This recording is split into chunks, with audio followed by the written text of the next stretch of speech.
Olá, queridos alunos, estamos aqui de volta depois das férias, prontos para dar mais continuidade ao que a gente já tinha visto no semestre passado, né? Lembrando a todos ainda que a gente não tem uma data definida ainda para retorno às aulas presenciais, mas é o que a gente mais quer nesse momento, né? Lembrando que, na minha opinião, isso é uma questão particular, eu acredito que a gente só deva voltar depois que tiver, pelo menos os professores vacinados, porque a maioria, uma parte já faz parte do grupo de risco, né? Vocês jovens têm menos chance de ter qualquer tipo de problema, tá? Mas vamos dar continuidade então ao nosso conteúdo. Nós havíamos iniciado rochas sedimentares na primeira quinzena de dezembro, na quinzena 12, né, na 12ª quinzena do ano passado, no finalzinho do ano passado, que foi até dezembro, e agora a gente retorna com a quinzena 14. Tá? Então, eu acho que a melhor forma de a gente estar fazendo qualquer coisa é a gente estar dando uma revisada no conteúdo que a gente viu lá no semestre passado, na quinzena passada, né, para a gente continuar com as aulas dessa quinzena, beleza? Então vamos lá para o nosso quadro, tá? Então, importante então a gente lembrar, né, algumas coisas que a gente viu nas aulas anteriores. Então a gente vai começar falando então novamente sobre rochas sedimentares, né, que é o nosso conteúdo. Então a gente está falando sobre rochas sedimentares. Então vamos dar uma retornada nesse conteúdo. Então, as rochas sedimentares, a gente está vendo o nosso segundo grupo de rochas, e as rochas sedimentares, elas se originam pela destruição de outras rochas. Então, você imagina uma rocha qualquer, né? Uma rocha qualquer, uma rocha pré-existente, e a ação do tempo, né, entendido aqui como ação do clima, a ação dos agentes intempéricos, sol e chuva, né, todos esses elementos vão iniciar um processo de fragmentação dessa rocha maior em pequenos fragmentos, né, que vão formar o grupo que a gente chama de rochas sedimentares. Então, as rochas sedimentares são formadas por fragmentos, né, pequenos fragmentos de outras rochas. Isso é uma definição mais geral, né? Ela não é tanto assim, né? As rochas sedimentares, elas em termos de composição da crosta, elas representam apenas 5% em volume da crosta, ou seja, volume pequeno. Mas quando a gente pensa em superfície, né, quando a gente pensa na superfície da Terra, né, do planeta, ela forma 90% das rochas que cobrem a superfície do planeta. Então, basicamente, a gente tem essa característica. As rochas sedimentares, elas têm uma importância fundamental, principalmente por causa do registro da história do planeta. Elas guardam esse registro da história, né, registro histórico, né, do planeta. Elas guardam isso através das camadas de rochas sedimentares, e elas são importantes, né? Ela tem uma importância também quando a gente fala em termos econômicos, né? Quando a gente fala em termos econômicos, elas representam, né? Quando a gente pensa, por exemplo, em petróleo, né? Quando a gente pensa em petróleo, a gente sempre pensa em rochas sedimentares, que as rochas sedimentares são que formam, né, os ambientes que vão ser responsáveis pela formação do petróleo. Então, quando a gente pensa em petróleo, é uma importância econômica. Além do que a gente tem também diversos minerais, né, ouro, por exemplo, que ocorre junto a sedimentos. Também pode ser utilizado, os sedimentos também são utilizados, o quartzo, por exemplo, para a fabricação do vidro, por exemplo, né, e até para envasamento de água mineral. Então, quando a gente pensa nos nossos garrafões de água, né, aqueles garrafões de água, né, são de água mineral. Né? Então, a água mineral também é um importante recurso que está associado às rochas sedimentares. Tá? Geralmente, as rochas, o primeiro grupo de rochas que a gente classifica, né, que corresponde ao maior grupo, são as rochas que a gente chama de rochas sedimentares detríticas ou clásticas, né? Esse clásticas aqui, pessoal, é porque essa palavra vem de clastos, que significa fragmentos, né? Então representam fragmentos. Então são rochas formadas de fragmentos, que é o que a gente mostrou naquele desenho. Então as rochas sedimentares, o grupo maior, né, a maior proveniência, o maior grupo, o maior volume de rochas sedimentares pertence a esse grupo das rochas sedimentares detríticas ou clásticas. Né? Então esse nome detríticas ou clásticas vem em função, né, de serem formadas a partir de detritos ou clastos, fragmentos de outras rochas. Geralmente, quando a gente fala nas rochas sedimentares, a gente fala sobre algumas particularidades, né, das rochas. Por exemplo, quando a gente fala sobre processos de formação de rochas sedimentares, a gente usa uma escala, né, que é a chamada escala de Wentworth,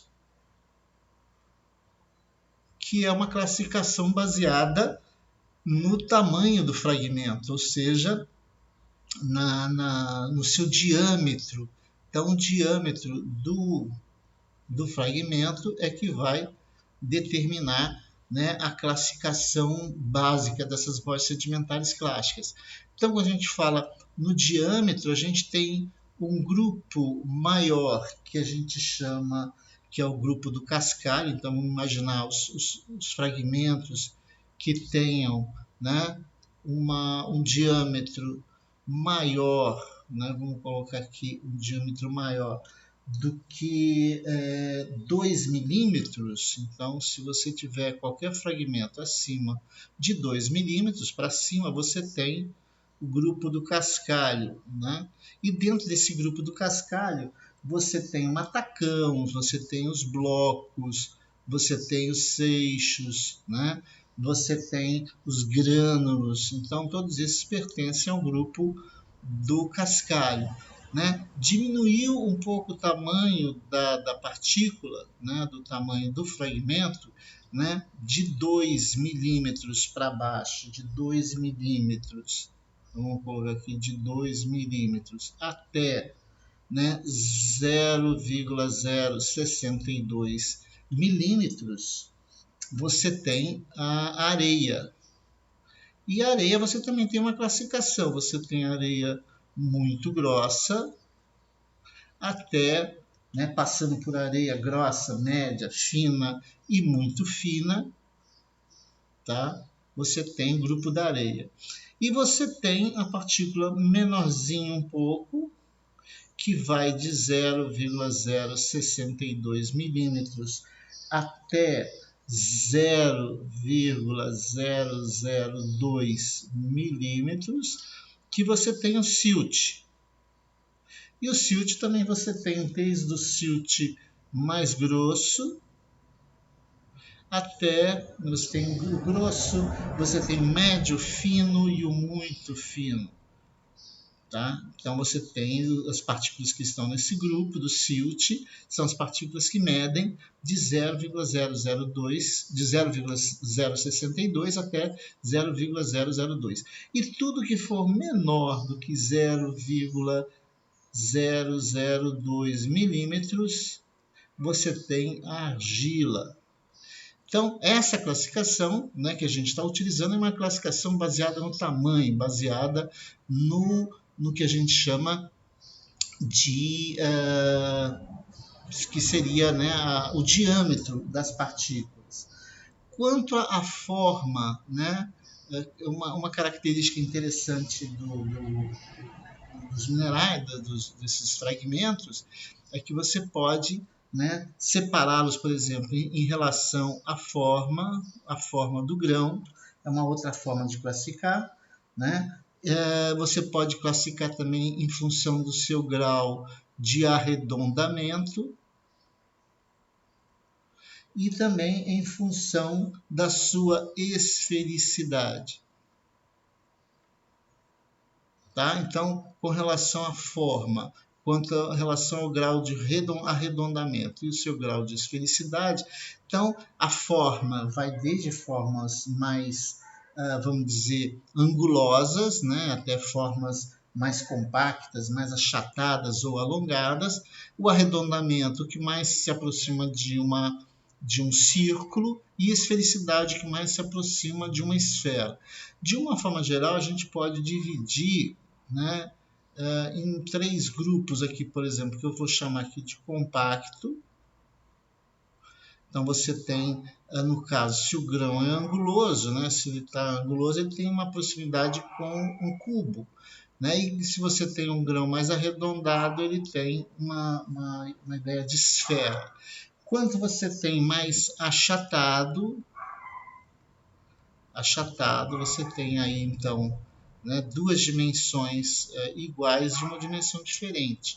Então, você tem desde aquelas pedras de jogar na água que ela vai pulando, e você tem também os alongados. Então, você tem aqui o alongado, onde você tem, né, se você tem alguma coisa do tipo, né, onde você tem aí um cilindrozinho até, né, um paralelepípedo, né, que seria, né, o alongado. Então, alongado, achatado e compacto corresponde ao que a gente chama de forma, né? O grau de arredondamento é o que mais parece com uma circunferência. Então, você tem a circunferência e você tem a esfera, que é o que mais se aproxima de uma bola, tipo uma bola de futebol, alguma coisa do tipo. Tá? Esse grau aqui que está me ligando aqui ao que a gente chama de grau de desgaste, que é o arredondamento, né? Esse desgaste, ele é proporcionado pelo meio de transporte, né? Pelo tipo de transporte. Então, você tem desde de materiais bem esféricos até bastante angulosos. Então, isso vai depender do tipo de meio, né? da abrasão provocada pelo tipo de transporte. Então, você vai depender do relevo, se você tem relevo mais acidentado ou mais plano, vai depender do tipo de transporte, da textura da rocha, vai depender da mineralogia da rocha, né, que vai definir isso aí. O grau de seleção, né? O grau de seleção também é uma outra característica das rochas sedimentares, corresponde ao grau de